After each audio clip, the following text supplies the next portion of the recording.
Okay, thank you very much for attending this webinar. My name is Sam Goodwin. I am from UK Study Options and really thrilled to be presenting this webinar in partnership with Millie today on understanding UK university fee status. And this is particularly for expatriate, British and Irish expatriate families living outside of the UK. So if you are new to this topic, or you just want some more information, hopefully this will give you all you need to know about the rules on getting home fees when applying to UK universities. And to start off today, we are going to look at some fee status myths. So these things you may have heard from other people you know, you may have seen some online information, but there is many misapprehensions when it comes to UK university fee status. So it's important to get behind the myths and work out what are facts, and hopefully this will help you clear up a few of these myths.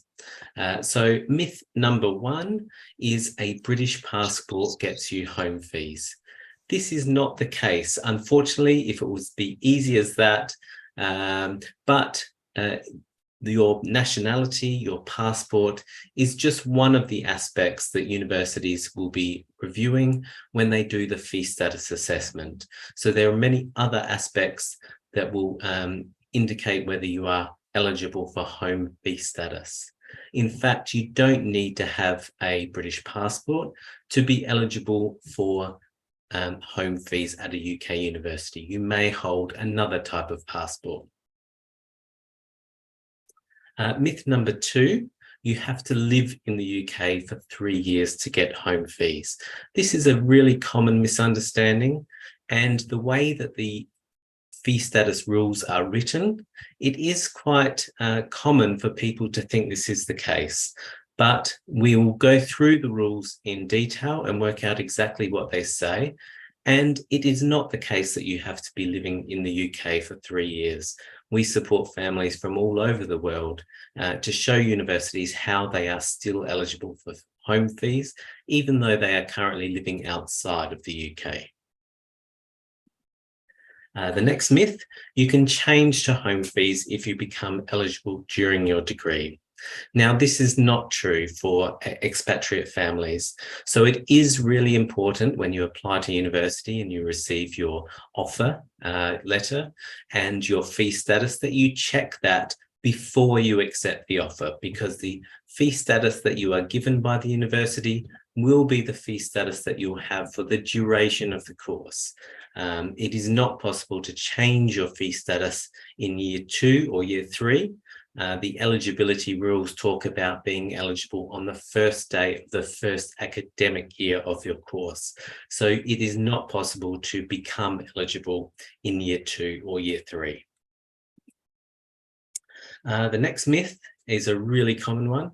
Our friends got home fees. We're in a similar situation to them, so we'll be fine. We'll also get home fees. And this is quite a reasonable assumption to make. Many expatriate families have similar circumstances, but it is not a safe assumption. Your own fee status case, your individual fee status case, will be very unique. And there are many factors that will determine whether you get home fee status. And these include what universities you apply to, what courses you apply to, and this will be very different to other people you know. So it is really important to look into and research your own fee status case to be sure that you are going to be eligible for home fees. And final myth, we don't have to worry about fee status until the UCAS application.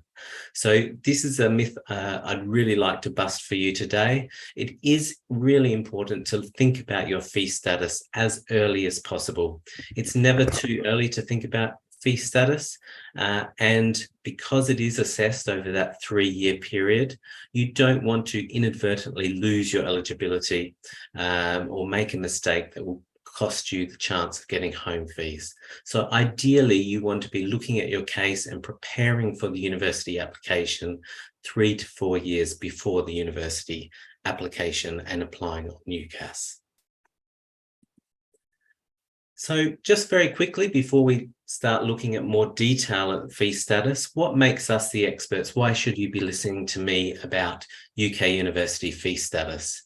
We do have extensive experience of university admissions. Everyone working at UK Study Options is a university person. We've all worked in higher education for many years, over 35 years of combined experience in UK universities. And most importantly, we are fully trained on how to apply the fee status rules. You can see there at the bottom of the screen the logo for UKISA. UKISA are the UK Council for International Student Affairs, and they train all the universities on how to assess the fee status rules.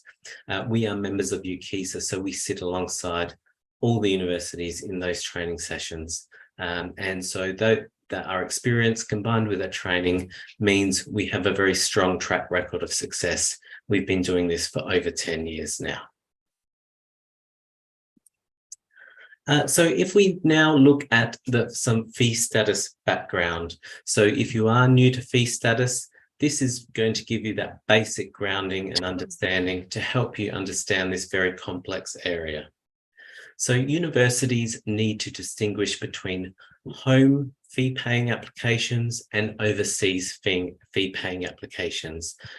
So this means that for every application they receive, they will be undertaking a fee status assessment. Now, this could be happening in the background. You may not know this is going on, but for many expatriate families, it means that they will need to contact you, they will request information, they will ask you to fill in a fee status questionnaire and provide further evidence to help them understand your case. And the reasons they do this is that for each home student, they are able to claim public funding from the government that helps subsidise the cost of delivering the course to those students. And this allows the tuition fees to be set at the lower capped amount, currently around £9,000 per year, for each home student that enrolls on their course. So that means that if you are a home fee-paying student, whichever university, whichever course you apply to, you won't pay more than £9,000 each year in tuition fees. However, if you are not a home fee paying student, you'll be charged overseas fees. And these are much higher. There is no cap on the amount of tuition fees that universities can charge to overseas fee paying students, because there is no public funding, no government funding for these students. So universities will be passing on the full costs of delivering the course to these students in the form of tuition fees. So while there is this structure of rules that the universities are following when they are making these fee status assessments, they are very problematic, especially for expatriate families who are often considered to be on the borderline when it comes to whether or not you fit into a home fees category. The rules are very complex. They're very technical, and there's a lot of grey area in the rules. So a lot of areas where universities need to use their discretion, make their own judgments, and this means that the fee status outcome can be very unpredictable, and it can also be inconsistent. So if you apply to 5 universities, it could be that some of those universities think that you are a home fee payer, and some of those universities will decide that you are an overseas fee payer. And this is just reflective of the fact that universities are making their own assessments individually and in isolation, and it's a very subjective assessment that they are making. Adding to this complexity is that there are different rules in each of the UK nations. So England, Scotland, Northern Ireland and Wales each have a different set of fee status rules, which means that if you apply to a university in England, you could meet the requirements to be a home student there. But if you apply to a Scottish university, when they are undertaking your assessment under the Scottish rules, it could be that you are an overseas fee payer under those rules. So that's really important to keep in mind when you are researching and looking at your own fee status in terms of which universities you are applying for. So universities have been given the autonomy by the government to make their own decisions. So each university is the final decision maker on what fees students on their courses will pay. And this means that some universities and some courses can be stricter than others when it comes to making those assessments.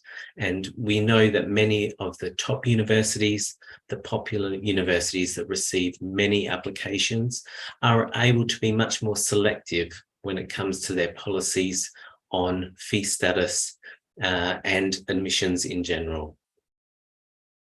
Now, I would also note here that if you are in Europe, if you are living in Europe, which is the EEA or Switzerland, there are temporary rules after Brexit, which protect British citizens with an ordinary residence in those countries.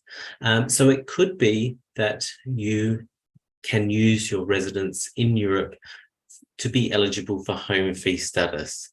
But again, these are very technical, these are very complex, so you really need to research this and look into whether you meet these requirements. And these rules are temporary. They will be running out in 2027. So if you are starting your course in 2028 or later, then you need to look into how you'll fit into the home fee rules then. So if you are not a home fee payer, if you get classified as an overseas student, what does that mean? It means that you will pay anywhere between £36,000 and £384,000 in tuition fees for a UK degree. So this is a really broad range, and this just reflects the fact that each university are setting their own fees for overseas students. So at the cheapest courses for overseas students for an overseas degree at a UK university, £36,000, but it can range anywhere up to £60,000 per year for overseas students at some universities. And if you are doing a medicine degree that might be 5 or 6 years, this can be in the hundreds of thousands of pounds in tuition fees as an overseas fee payer. And on top of these much higher tuition fees, as an overseas fee payer, you won't have access to student finance from the government. So you won't be able to apply for a student loan that will help you cover the cost of these fees and your living costs while studying at university. It is also important to note that in some cases, your fee status can have an impact on the admissions process. So in the selective courses, the competitive entry courses, like medicine, dentistry, and veterinary, the government has set a cap on places that universities can offer to overseas students. And on these courses, just 7% of places can be given to overseas fee-paying students. So again, if you get classified as an overseas fee payer, then you are competing for just 7% of places on those courses, and the entry requirements, the grades you need to meet could be different. And so your fee status can have an impact on even whether you get an offer on these courses. So if we look a bit closer now at the rules when it comes to home fee eligibility, and I would note here that we are looking at the category that is most relevant to British and Irish expatriate families. So there are many different categories of home fee status. If you don't meet the requirements in this category, it could be that you are eligible under a different category. But we are just going to focus on this category today because this is likely to be the one that is most relevant to you. And the rules say here that 3 requirements. Firstly, you must be settled in the UK when you start your university degree, and you must be ordinarily resident in the UK for 3 years before the start of your university course. Or if you are not ordinarily resident in the UK, then you'll still get home fees if you can show that you are temporarily absent from the UK for employment. So those highlighted terms we are going to look at in more detail on the next slide. But before I do that, I just wanted to flag to you a quote from UKISA. And if you remember, UKISA are those that train the universities on how to assess fee status. And in their guidance, UKISA have said that it is you, as in the student, might have to persuade an institution that you meet this requirement. So UKISA are acknowledging here that universities have a really difficult job in making these assessments with the very difficult rules, complex rules, and interpreting them against everyone's individual circumstances. So you can't assume that universities are going to be able to identify that you are a home fee payer. You are going to need to know the rules and how you have a case for home fees so you can persuade an institution that you should be given home fee status. So that's a really important thing to keep in mind. So if we look at this terminology in a bit more detail here, the top left corner, you can see settled. What does settled mean? And that means both ordinarily resident and having no restriction on the length of stay in the UK. So we're going to look at ordinary residence next, but essentially this is an immigration requirement. So having no restriction on the length of stay in the UK, British passport holders will meet this requirement, as do Irish passport holders. You will never have any restriction on entering and staying in the UK. But there may also be wider groups here that can meet this requirement. If you have indefinite leave to remain, or if you have settled status under the EU settlement scheme, then you also will have no restriction on the length of stay in the UK. Now, ordinary residence, this is a tricky one. Actually, under the rules, there is no definition of what ordinary residence is. So this is an area where universities need to make their own judgment, and many will have their own specific policy on how they are going to assess ordinary residence. However, an accepted definition of ordinary residence is having a regular, habitual mode of life in a particular place. And under the rules, ordinary residence is always assessed over a 3-year period before the start of the university course. So you'll notice here that the rules don't talk about living in the UK. You do, however, need to demonstrate how you have this regular, habitual mode of life in a particular place. It could be in the UK, it could be in the EEA or Switzerland, for the universities to be able to give you home fee status. Now, we also know under the rules that if you are not ordinary residents, then you still get home fees if you can demonstrate that you are only absent from the UK on a temporary basis. So if you are temporarily working abroad, then you will be treated as though you are ordinarily resident in the UK.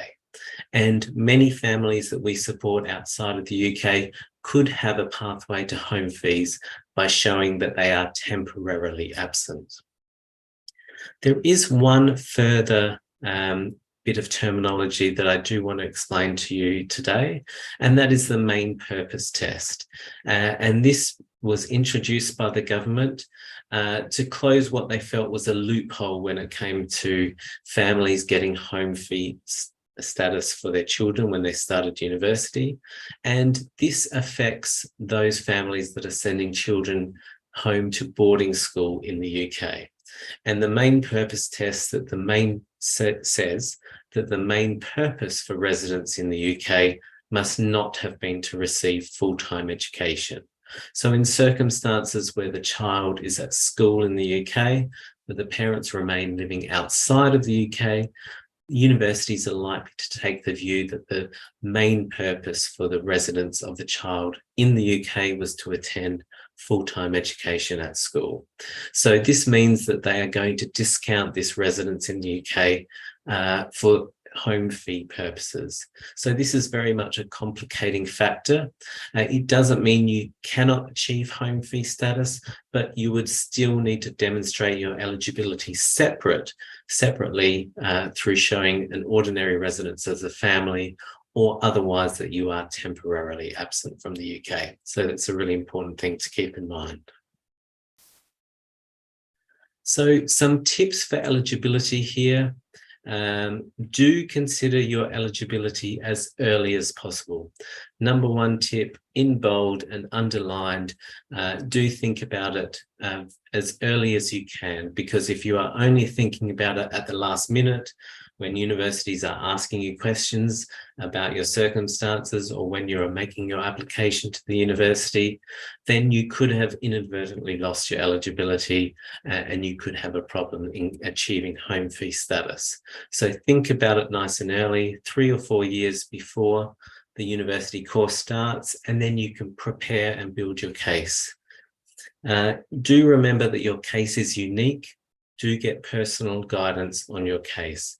Don't rely on what others have achieved. Don't rely on what your friends have told you, even when it comes to siblings. So older siblings may have achieved home fee status, but younger siblings will have a much different fee status case. They'll be applying to different universities likely. They'll be applying to different courses. So their status will be very much an individual assessment on their own circumstances. So again, look at each case and get personal guidance for each case.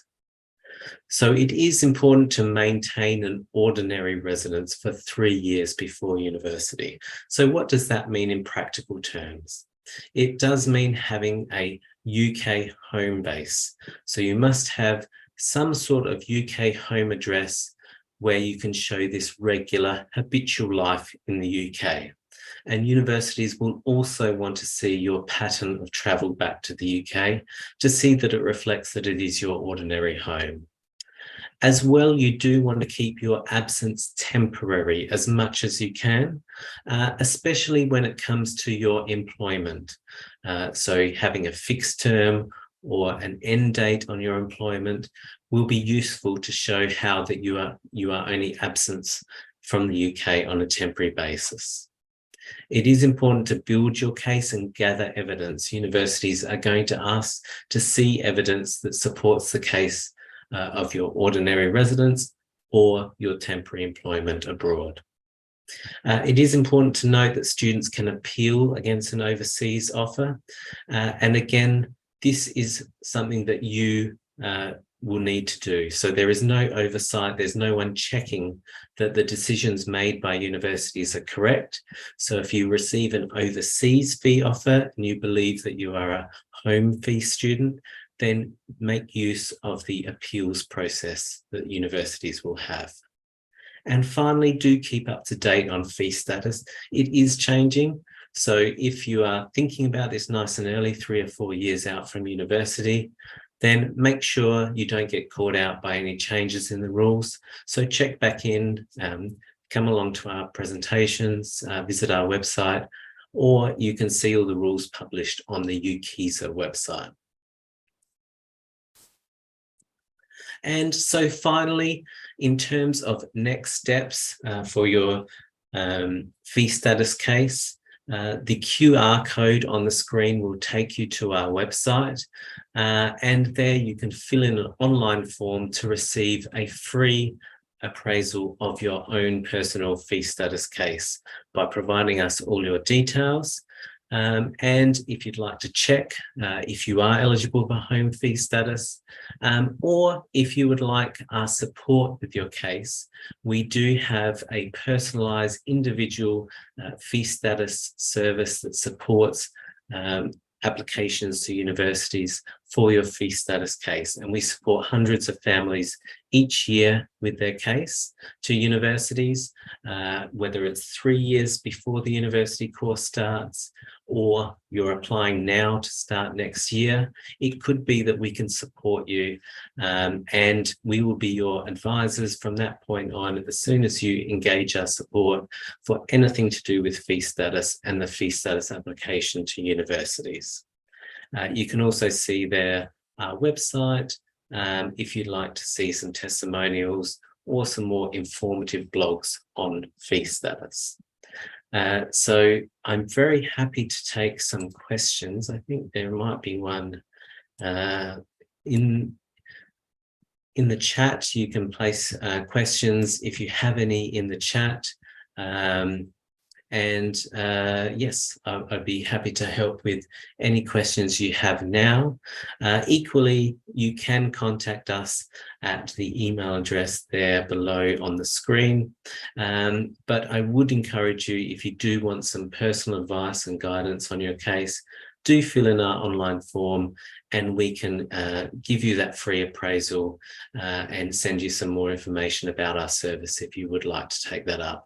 It's a no obligation, so you can get that free feedback before you decide on whether to take up our service.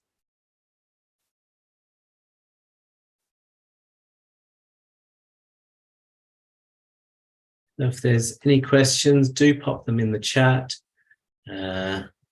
Anything you might like to know about fee status, about the rules, about how to show ordinary residence in the UK, or what it means to be temporarily absent. I can help you with those questions. We also have a Q&A function, I think, as well, so that might be one you can pop some in.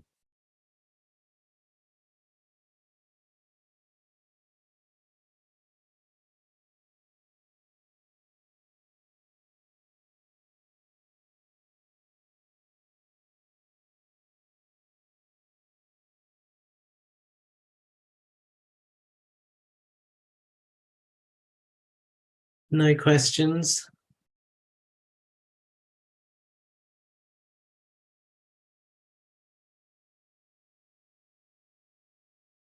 I would say that we do, UK Study Options do travel all around the world to visit international schools in different regions to conduct presentations and information sessions to parents and teachers.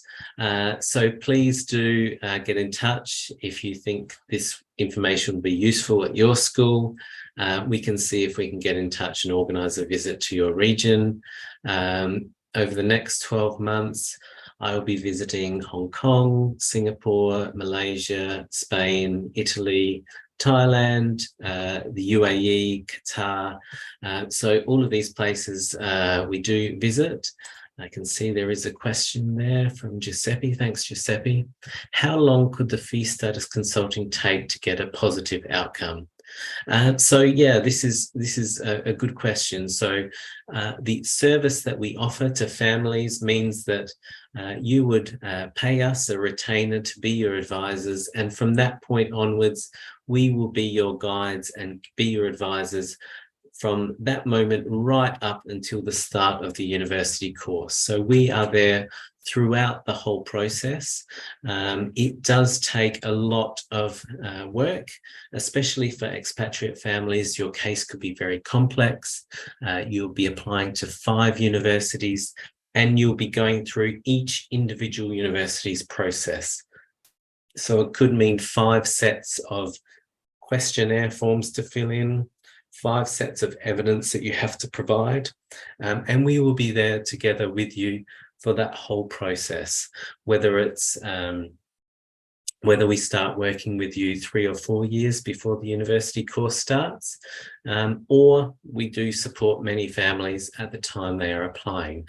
But it is much better if you can to start building your case and looking at your case much earlier than the university application. So we do work with families 4 or 5 years before the university course starts, so we can help them on advice about how to strengthen their case, how to build their case, how to gather all the evidence, what evidence they will need, what evidence could be useful for their case. If they have any change in their circumstances during that time, we will be there to advise them on how that affects their fee status case and ensure they don't lose their eligibility and always maintain the strongest case for home fees. So I'd really recommend doing this as early as you can, because it could, could be a negative aspect for you if you leave it, if you put it off and delay looking at your fee status until the time of the university application.